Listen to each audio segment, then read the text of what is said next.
ये दोस्तों भी रिसेंटली मैंने ओला S1 Pro का टेस्ट ड्राइव लिया था। पे ओला के स्टाफ से काफ़ी सारे क्वेश्चंस किए हैं, कुछ क्वेश्चन के आंसर उन्होंने मुझे दिए हैं, कुछ के आंसर नहीं दिए। और जो आज का वीडियो है यहाँ पे सिर्फ मैं कुछ देर बात करूंगा टेस्ट ड्राइव एक्सपीरियंस की, बट उसके अलावा कुछ मैं ऐसी चीज़ आपको बताने वाला हूँ जो as a consumer point of view जो आपको लेने से पहले पता होनी चाहिए, क्योंकि बहुत सारे ऐसे सेगमेंट है जिसका अभी तक आपको आइडिया भी नहीं है। और मैं प्रॉमिस करता हूँ कि वीडियो के लास्ट तक आप खुद यहाँ पे सोच रहे होंगे एग्जैक्टली क्या अभी इस टाइम पे ओला S1 Pro को लेना सही ऑप्शन है, या फिर थोड़ा सा वेट करें। कुछ चीज़ों के आंसर जानने के बाद आपको ये चीज़ परचेज करनी चाहिए। चलिए स्टार्ट करते हैं। आपको मैं इसका ओवरऑल लुक दिखा देता हूँ, साथ में आपको इसके मेजर स्पेसिफिकेशन बताता हूँ। तो आपको फ्रंट एंड बैक दोनों में आपको 12 इंच के ट्यूबलेस टायर देखने को मिल जाएंगे। एलो व्हील्स यहाँ पे यूज़ किए गए। इवन जो बूट स्पेस है आपको अप्रॉक्स 36 लीटर का बूट स्पेस देखने को मिल जाता है। यही नहीं, अगर मैं S1 Pro की बात करता हूँ तो उसकी टॉप स्पीड है वो 115 किलोमीटर, अगर आप उसको हाइपर मोड में यूज़ करने वाले हैं। तो वहीं पर अगर मैं बैटरी की बात करता हूँ तो सिंगल चार्ज के अंदर आई थिंक नॉर्मल मोड में मैक्स टू मैक्स 181 किलोमीटर ये यहाँ पे आपको डिस्टेंस ट्रैवल करके दे देगी। इसके अलावा इसके अंदर आपको एक पोर्टेबल चार्जर देखने को मिल जाएगा। आप इजीली अपने घर के अंदर भी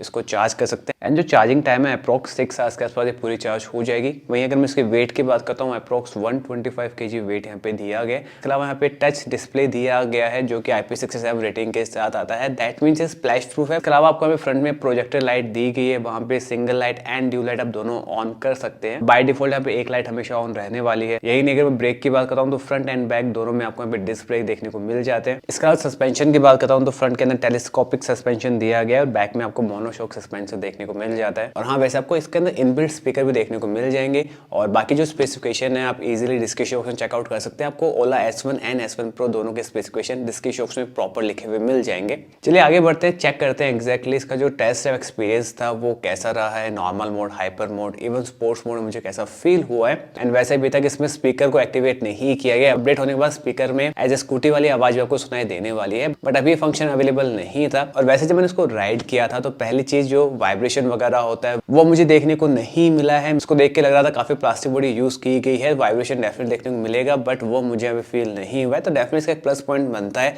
इसके अलावा मुझे एक इशू देखने को मिला है वो है सस्पेंशन। जैसे यहाँ पे मैं स्पीड ब्रेकर क्रॉस कर रहा था मुझे सस्पेंशन इतने प्रॉपर नहीं लगे हैं, हल्के से स्टिफ लगते हैं, बट आई थिंक ये चीज मॉडिफाई की जा सकती है। इसके अलावा अगर मैं स्पीड की बात करता हूँ, पिकअप की बात करता हूँ तो नॉर्मल मोड पे आपको काफी कम इसकी स्पीड नजर आएगी। अगर आप यहाँ पे स्विच करने वाले स्पोर्ट्स मोड के अंदर तो थोड़ा जो पिकअप है और बढ़ जाता है। और आई थिंक जो सबसे बेस्ट था वो था हाइपर मोड। वैसे स्पोर्ट्स मोड और हाइपर मोड में बहुत ज्यादा डिफरेंस नहीं था। एंड मैं स्टार्टिंग में वैसे इसको नॉर्मल मोड पे स्कूटी को राइड कर रहा था, मुझे वहां पे इतना सही पिकअप नहीं मिला था, बट जैसे मैंने स्विच किया स्पोर्ट्स मोड के अंदर वहां पे डेफिनेटली थोड़ा आपको पावर फील होती है। और हाइपर मोड पे यहाँ पे और भी पावर इंप्रूव होने वाली है। आई थिंक नॉर्मली लोग स्पोर्ट्स मोड पे यहाँ पे इसको राइड करने वाले हैं, क्योंकि नॉर्मल मोड काफी यहाँ पे स्लो फील करा के देगा। हाँ, वैसे आपको एक चीज मैं पहले क्लियर कर देता हूँ, जो बैटरी है जैसे 20% से लेस होगी बाद आप यहाँ पे hyper mode and sports mode use नहीं कर पाएंगे। आप नॉर्मल मोड पे स्कूटी राइड कर पाएंगे। जो मैक्सिमम स्पीड होगी वो भी अप्रॉक्स 40 किलोमीटर आसपास यहाँ पे आपको मिलने वाली है। तो यहाँ पे जैसे बैटरी सेविंग मोड आएगा जो कि 20% रखा गया, उसके बाद स्कूटी पे काफी सारी लिमिटेशन लग जाएगी।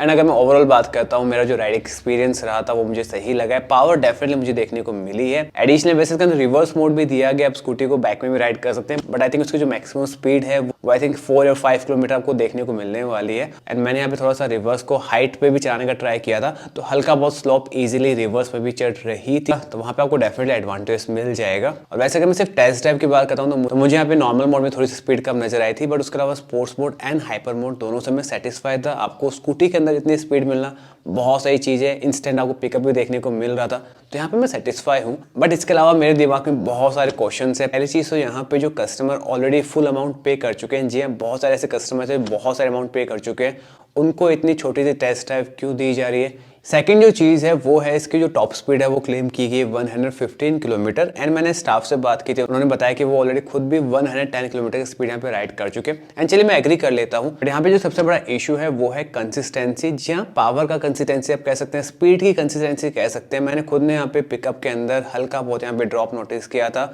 हो क्या रहा है, जब आपकी बैटरी फुल्ली चार्ज होती है उस टाइम आपको ज़्यादा पिकअप मिल रहा है, बट जब बैटरी 70% 60% के आसपास होती है उस टाइम आपको इतनी पावर इतना पिकअप देखने को नहीं मिल रहा है। तो जो पावर पावर की जो कंसिस्टेंसी है वो मुझे इतनी प्रॉपर देखने को नहीं मिली है, और हो सकता है जो स्कूटी वगैरह अभी है ये बेटा वर्जन पे है, सॉफ्टवेयर अपडेट के थ्रू ये चीज़ शॉर्ट आउट कर दी जाए। बट इनिशियली पावर जो कंसिस्टेंसी है आपको हर बार सेम टॉप स्पीड देखने को नहीं मिलने वाली है। सेकंड बात करता हूँ मैं ब्रेक्स की, बट यहाँ पे भी सेम चीज़ हो रही है। इनिशियली जो ब्रेक्स है वो काफ़ी प्रॉपरली वर्क करेंगे, जैसे आप यहाँ पे ज़्यादा डिस्टेंस ट्रेवल करते हैं, कवर करते हैं, उसके बाद जो डिस्क ब्रेक की पावर है वो इतने स्ट्रॉन्ग वर्क नहीं कर रहे थे, और उसका रीजन क्या है मुझे समझ में नहीं आया है। एंड ये चीज़ मैंने काफ़ी लोगों से कंफर्म की है। तो फॉर लॉन्ग राइड पर्पज आपको यहाँ पे कंसिस्टेंसी चाहे पावर हो या फिर ब्रेक्स हो उनमें देखने को नहीं मिल रही है, और ये सब मैं इनिशियल टेस्टिंग की बात कर रहा हूँ। इसके अलावा थर्ड इशू की बात करता हूँ, वो है इसके डिस्प्ले। यहाँ पे आपको डेफिनेटली टच डिस्प्ले दिया गया है, बट जैसे मान लीजिए बारिश वगैरह होगी वहां पे जो डिस्प्ले है वो प्रॉपर्ली वर्क करने वाला नहीं है। और ये कॉमन सी चीज है, चाहे आपका मोबाइल हो, आपका टैब वगैरह हो, पानी की बूंद जैसे यहाँ पे कुछ गिरती है, मोस्टली टच पैड में इशू आना स्टार्ट हो जाता है। तो सेम चीज आपको यहाँ पे देखने को मिलने वाली है। तो यहाँ पे डेफिनेटली फॉर रेनिंग सीजन आपके लिए इतना सी ऑप्शन नहीं होगा। बट अच्छी चीज क्या है, जो मोस्टली जो बड़े बड़े कंट्रोल्स हैं आपको लेफ्ट एंड राइट में बटन्स में देखने को मिल जाते हैं। तो टच पैड अगर यूज नहीं भी कर पाए तो भी आप स्कूटी को इजिली राइड कर सकते हैं। तो आप इसको इतनी बड़ी प्रॉब्लम नहीं कह सकते। बट जो बड़ी प्रॉब्लम है वो यही है कि एग्जैक्टली अगर आपको यहाँ पे टच स्क्रीन वगैरह दी गई है, इन केस मान लीजिए क्योंकि डिस्प्ले है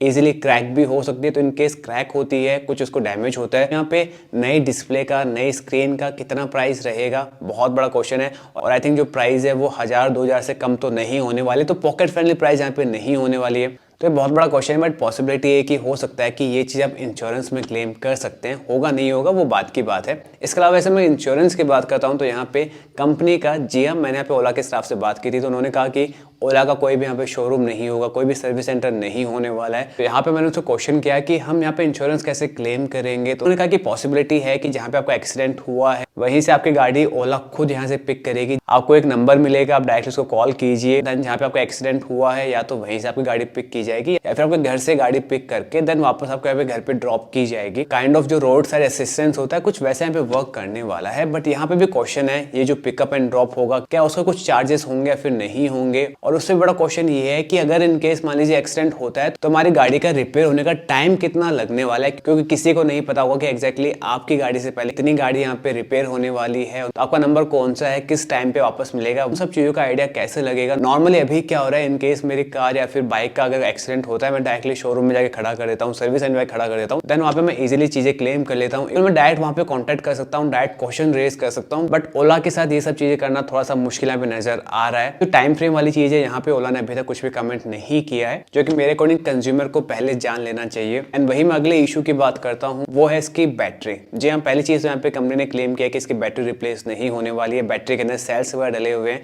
इन केस बैटरी की पावर कुछ डिक्रीज होती है यहाँ पे वो बैटरी के सेल निकाल के देन उसको रिप्लेस कर देंगे, चेंज करके दे देंगे, जो कि अच्छी चीज है। बट मैंने यहाँ पे एक चीज नोटिस की है कि जैसे इसकी जो बैटरी है मान के चलिए सिर्फ 2 या 3% डिक्रीज होती है, फॉर एग्जाम्पल 97% इसकी बैटरी शो कर रहा है तो यहाँ पे जो डिस्टेंस है वो काफी कम शो करने लग जाता है। अगर 100% चार्ज होती है इसका डिस्टेंस 180 किलोमीटर आसपास दिखाना चाहिए था, जैसे ही 97-98% पहुंचती है इसका जो टोटल डिस्टेंस ट्रैवल करने वाला है वो 150 किलोमीटर शो कर रहा था। अगर 2 या 3% आपकी बैटरी कम हो रही है, आप 30 किलोमीटर कम कैसे चलने वाले हो, ये बहुत बड़ा क्वेश्चन है। यहाँ पे आपको अगर 180 किलोमीटर या फिर 160 किलोमीटर से कम का सिंगल चार्ज में माइलेज देखने को मिलेगा, तो मैं कहूँगा आपके ट्रस्ट के साथ कहीं ना कहीं खिलवाड़ किया जा रहा है। आगे बढ़ते हैं, इसके अलावा बात करते हैं इसकी प्राइस की। वैसे नॉर्मली कुछ स्टेट में यहाँ पे सब्सिडी के बाद इसकी जो प्राइस है थोड़ी कम हो रही है। कुछ लोगों को लग रहा है कि एग्जैक्टली जो प्राइस ओला ने स्टार्टिंग में बताई थी, जैसे मेरे स्टेट के अंदर मैं राजस्थान में रहता हूँ तो वहाँ पे ओला S1 Pro 1,30,000 की जगह 1,20,000 में आपको मिलने वाली है। बट ये ऑन रोड प्राइस नहीं है, इसके अलावा कुछ GST वगैरह भी यहाँ पे ऐड होने वाला है, तो हो सकता है आपको 1,30,000 के आसपास ही मिल जाए, या फिर जो नॉर्मल प्राइस आपके स्टेट में उससे आपको 5 या फिर 10,000 रुपीज एक्स्ट्रा पे करने पड़ सकते हैं। एडिशनली यहाँ पे एसेसरीज वगैरह भी एड ऑन होने वाली है। नॉर्मली हर एक स्कूटी में होती है, कोई नई चीज नहीं है, बट लोग ये चीज अभी नोटिस नहीं कर रहे हैं। बट आप मान के चलिए अभी जो आपको स्टेट में आपको प्राइस लग रही है, आपको हो सकता है उससे 5 या फिर 15,000 रुपीज एक्स्ट्रा पे करने पड़ जाए। तो यहाँ पे जो कॉमन मैन है वो प्राइस फिक्स करके बैठा हुआ है, बट रियलिटी में हमको प्राइस डिफर देखने को डेफिनेटली मिलने वाली है। चलिए आगे बढ़ते हैं, बात करता हूँ अगले क्वेश्चन की, वो है इसकी सर्विसिंग। वैसे नॉर्मली यहाँ पे ओला का स्टाफ कह रहा था कि सर्विसिंग इतनी रिक्वायरमेंट नहीं होती है, बट मैं किसी भी 2 व्हीलर की बात करता हूँ, चाहे वो इलेक्ट्रिक हो या फिर नॉन इलेक्ट्रिक हो, एक फिक्स टाइम के बाद सर्विसिंग की रिक्वायरमेंट होती है। यहाँ पे मुझे ओला के स्टाफ मेंबर ने बताया था एक्जैक्टली सर्विसिंग के लिए ओला खुद का कोई मेंबर को आपको घर पे भेजेगा, देन आपकी स्कूटी पिक करके वो खुद लेके जाएगा, देन वहीं पे ड्रॉप करके जाएगा। तो पहला क्वेश्चन तो ये उठता है कि एग्जैक्टली उसके चार्जेस क्या होंगे, कुछ ना कुछ नॉमिनल फीस वगैरह होगी। जो कि कितनी रहने वाली है उसका आइडिया नहीं है। सेकंड चीज़, क्योंकि स्कूटी की जो सर्विसिंग आपके सामने होने वाली नहीं है, तो कई बार ऐसे पार्ट्स भी चेंज किए जा सकते हैं जिनकी चेंज करने की रिक्वायरमेंट नहीं होगी। तो यहाँ पे काफ़ी चीज़ों पे आपका कंट्रोल रहने वाला नहीं है। लिस्ट ओला को खुद के सर्विस सेंटर ओपन करने चाहिए ताकि कंज्यूमर खुद जाके अपने सामने अपनी स्कूटी की सेटिस्फाई सर्विसिंग करा सके, ना कि दूसरों पे डिपेंडेंट हो जाए। तो दोस्तों आई थिंक मैंने यहाँ पे जितने भी इंपॉर्टेंट सेगमेंट थे ऑलमोस्ट सबको कवर अप कर लिया है। उसके अलावा डेफिनेट आपके बहुत सारे क्वेश्चंस होंगे। इनकेस कोई क्वेश्चन छूट गया, कोई रह गया, प्लीज कमेंट सेक्शन में अपना doubt, query, feedback, question share करना मत भूलिएगा। इनकेस आपने टेस्ट ड्राइव लिया है या फिर आपके पास ऑलरेडी ओला S1 या फिर S1 Pro आ चुकी है, तो अपना फीडबैक शेयर करना मत भूलिएगा, क्योंकि आप और मैं मिलके काफी लोगों की हेल्प कर सकते हैं। कमेंट करना मत भूलिएगा। और वैसे अगर मैं ओवरऑल बात करता हूँ, डेफिनेटली आपको राइडिंग में इतना इशू आने वाला नहीं है, बट बहुत सारी ऐसी चीजें हैं जो आपको बहुत हाइप करके बताई जा रही है, बट जब रियलिटी की बात आएगी तो आपको उतना सेटिस्फैक्टरी एक्सपीरियंस नहीं मिलने वाला है। एडिशनली बहुत सारी लिमिटेशन दे रखी है जो आप अभी सोच भी नहीं पा रहे हैं, बट फ्यूचर के अंदर as a consumer point of view आपको डेफिनेटली इशू आ सकता है। तो सोच समझ के अपना डिसीजन फाइनल कीजिएगा। वैसे अगर मैं ओवरऑल वर्डिक्ट की बात करता हूं, तो इन केस अगर आपके पास ऑलरेडी कोई टू व्हीलर है, कोई टू व्हीलर स्कूटी राइड कर रहे हैं जिसकी कंडीशन बहुत अच्छी है, तो मैं कहूँगा आप थोड़ा सा वेट कीजिए। अभी 2022 के अंदर बहुत सारे नए नए इलेक्ट्रिक व्हीकल्स आने वाले हैं। एडिशनली आपको ओला के रिव्यूज का भी आइडिया लग जाएगा, क्योंकि कंज्यूमर डेफिनेटली कहीं ना कहीं इंटरनेट पे, यूट्यूब पे भी अपने रिव्यूज डालता रहेगा। इसका आफ्टर सेल सर्विसिंग, मेंटेनेंस वगैरह, जो लिमिट वगैरह है उस पर कैसे वर्क कर रहा है, सबका आइडिया लगाने के बाद अगर आप ये स्कूटी परचेस करते हैं तो हो सकता है वैल्यू फॉर मनी के हिसाब से आपके लिए सही ऑप्शन हो, क्योंकि प्राइस कम नहीं रखी गई है specifically for middle class, for common man. तो यहाँ पे सोच समझ के अपने रुपए इन्वेस्ट कीजिएगा, ना कि ये सोचिए कि एग्जैक्टली पेट्रोल के प्राइस कितने बढ़ चुके हैं। इससे बेटर आप कैलकुलेट कीजिए कि एग्जैक्टली पर मंथ आपका पेट्रोल पे कितना एक्सपेंडिचर लग रहा है। एग्जाम्पल के लिए अगर आपका पर मंथ 2 या 3 हज़ार रुपये अभी स्कूटी पे खर्चा हो रहा है, तो मैं कहूँगा 3-4 महीने थोड़ा सा वेट करके बाकी लोगों के रिव्यूज जानने के बाद फिर कोई इलेक्ट्रिक स्कूटी लेंगे तो आपके लिए बेटर ऑप्शन रहेगा। इनकेस आपका जो टू व्हीलर है वो बहुत बुरी कंडीशन में जा चुका है, आपका पर मंथ जो पेट्रोल का एक्सपेंडिचर है वो 5-6 थाउजेंड रुपीज़ है,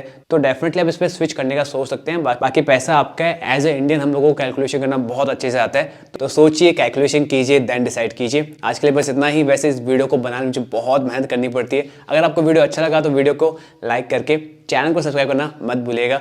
एंड इनकेस आप चाहते हैं मुझे मेरे सोशल मीडिया अकाउंट पे फॉलो करना, तो आपका मोस्ट वेलकम है, वहां भी मुझे फॉलो कर सकते हैं। वैसे डिस्क्रिप्शन बॉक्स में आपको काफी सारे इंटरेस्टिंग वीडियोस के लिंक मिल जाएंगे, तो एक बार वो चेकआउट करना मत भूलिएगा। अभी अपना ख्याल रखिए, stay safe, take care yourself.